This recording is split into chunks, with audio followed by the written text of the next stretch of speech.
Good morning বন্ধুরা, আমার চ্যানেলে তোমাদের সবাইকে স্বাগত। তারপর সকাল সকাল স্নান করে নিলাম পুজো। তারপরে বাজার এলো, বিভিন্ন রকম সবজি, পাউরুটি, বিস্কিট এগুলোকে গুছিয়ে রাখলাম। তারপরে ডিনারের জন্য বানাবো চিংড়ি মাছের মালাইকারি, তো চিংড়ি মাছ আর আলুটা ভেজে নিলাম।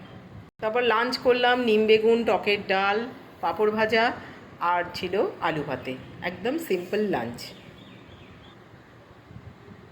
তা আমাদের দেখো এখন মিস্ত্রিরা সিঁড়িটার রং করছে, তোমাদের সাথে একটু শেয়ার করলাম।